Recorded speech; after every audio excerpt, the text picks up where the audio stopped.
Cedar Point's HalloWeekends among the nation's top Halloween theme park events. As one of the nation's top Halloween events, leading the charge is Cedar Point's HalloWeekends, a Midwest powerhouse that turns the roller coaster capital of the world into the haunted playground. I figured you would have been to Cedar Point. I thought you did go to Cedar Point a while ago. Yeah, we've been to Cedar Point from 2021 to last year. Didn't get to go this year. Never went up there for HalloWeekends yet, but I do want to experience that here before too long.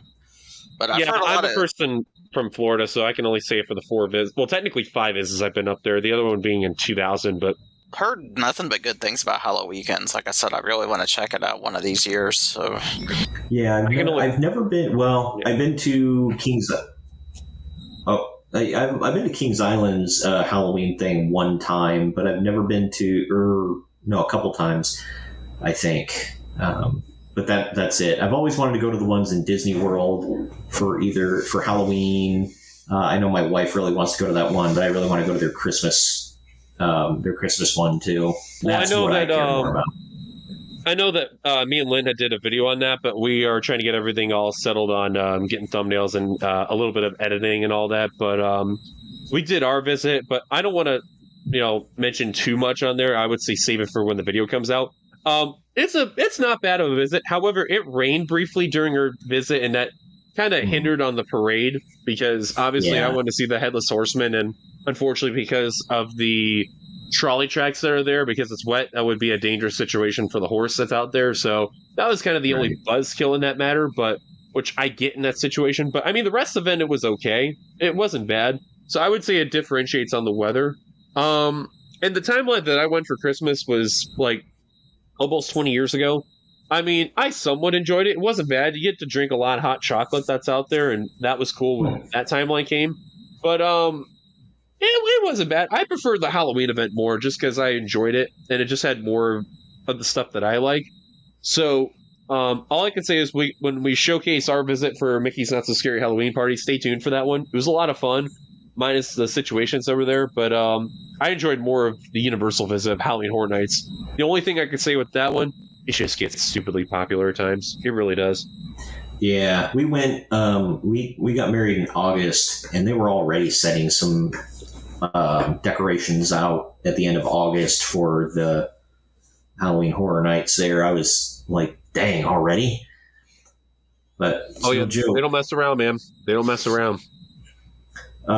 Just to wrap up, because I did bring up the Cedar Point, being one of the top Halloween attractions. I guess the other ones they had listed, that actually made it number 10 on the list. Some of these other ones, they had Phantom Fall Fest at Kenwood in West Mifflin, Pennsylvania. That's number 9. Hallow Scream at Busch Gardens in Tampa is number 8. I've done the event before. Yes, I've done actually twice, and eventually I will go up there very soon to check out that experience. So stay tuned for that when that comes out. But I did do a video on it 2 years ago where it was a solo visit for me, and then my girlfriend had done it once, I believe a year or two from my experience on the camera. But I would say check out the one from 2023. That event was good. It felt a little more scarier than the Universal experience. Universal feels like more of an environmental feel with some scares. But Hallow Scream, I actually enjoyed it a lot more than I did. And it was good. And I also got to do it when American Coaster Enthusiasts was doing their tour with Stranglewood Estates, one of the haunted houses that was there. So I enjoyed it for what it was. And I heard this year was really, really good. But I got to wait till when they have a Thursday to do the event, and that's going to probably be in a couple weeks. Number 7 was Halloween Haunt at Dorney Park in Allentown, Pennsylvania. I don't know where. I've never. It's about an hour north from Hershey. 2 of our friends had done the event, which was Seth and Nick, and they did footage of that. We do want to say first off, thank you to them. Check it out when you can. But they actually got to go there opening weekend during that timeline. So they got to do Dorney for the very first. Well, Nick had been there before, but Seth had never been there before. But he got to experience all the coasters that was there, with the exception of Steel Venom. So again, they had a really good time. Check it out when you do. It's on We the Coasters on YouTube, and it was a good time. Yeah. Well, speaking of that area, number 7 is actually Halloween Haunt number 6 is Hershey Park Halloween at Hershey in Hershey, Pennsylvania. And that's one I've been wanting to go to. I'm sure it's not that far away. Not really. No.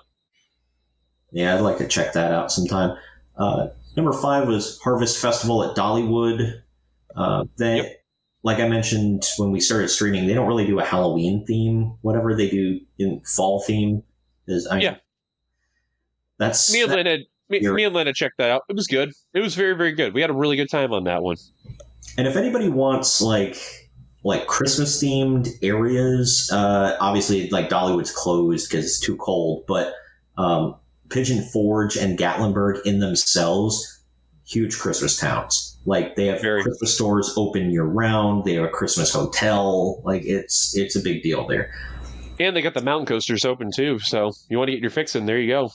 Yep. Yeah, those are fun actually. Number 4, Hallow Scream at SeaWorld, which SeaWorld did they say? Orlando, yeah. Yeah, that one there I have actually not done before, but I am planning to do it this year as well. Again, when that happens, stay tuned. But I have heard good things, and this is actually their 5th anniversary they're doing this year. So I'm glad SeaWorld's finally doing it, but should have been done a little bit before, but they're finally taking advantage of it. Thank God. Yeah, they said they've got haunted houses like Farm 51, where alien life forms lurk in a crumbling farmhouse. Scare Zone like Cannibal Harbor, and shows like Monster Stomp add to the immersive horror. Sounds like SeaWorld in general has really stepped up their game over the last couple of years. I was pretty impressed with it when Dylan and I were there back in August. Like even when we were leaving the park, were they doing like a drone show or a laser show or something? They were doing a summer show where they had drones and lasers and all that called Electric Ocean. And we left there a little early to check into the hotel and all that. But like we got to see some of the drones on the outside. It looked freaking cool, man. It was awesome. Oh, yeah. Mm-hmm. One day I will see the show, but just the timing was just a little off, and we got to the park a lot later than we did, so we had to get going. Yeah, SeaWorld had to do something to get back some good favor after they've got a lot of bad press. Yeah, they got a lot of bad press over the last like decade or so with that Blackfish movie and all that. Like, not good stuff, man. But number 3 is actually out west. It's Castle Dark at Castle Park in Riverside, California. Never heard of it. Yep, same. Yeah, never heard of it.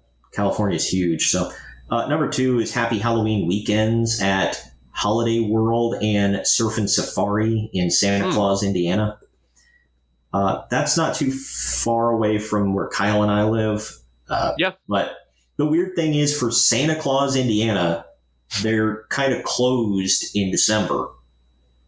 Yeah, it's kind of funny if you think about it. But I know I've pitched to Kyle before about doing Holiday World because, again, not too far away from there is that park and Kentucky Kingdom, too, because they're literally only an hour apart, if I remember. But Dylan got the experience. When was that? Back in June? I went twice in June. The first time I was with a group of friends. Ironically enough, Seth and Nick were part of that one, and then we had Matt, who was on the We the Coasters channel for the very first time, and then we had Joven, who was on it for the second time, and we all had a really good time. We spent day 1 in the main theme park area and day 2 and most of the time in the water park and doing laps on Voyage and Legend, Raven, and all that. It was great. It was a very fun time, and honestly, the experience for that one was just as fun. And then the second time, I brought my girlfriend with me, so I jokingly said the first time I was up there, I'm getting the preview, so I'm going back the second time with my girlfriend. So take that, everyone. It was great. Yeah, I was wanting to be a part of that trip. I got an invitation, but I was trying to save up as much as I could for the trip down to Florida. So just really which paid off. Yeah, definitely. And number 1 is actually Hallow Fun at Nobles in Ellisburg, Pennsylvania. Oh, Knobles. Knobles. Okay, yeah.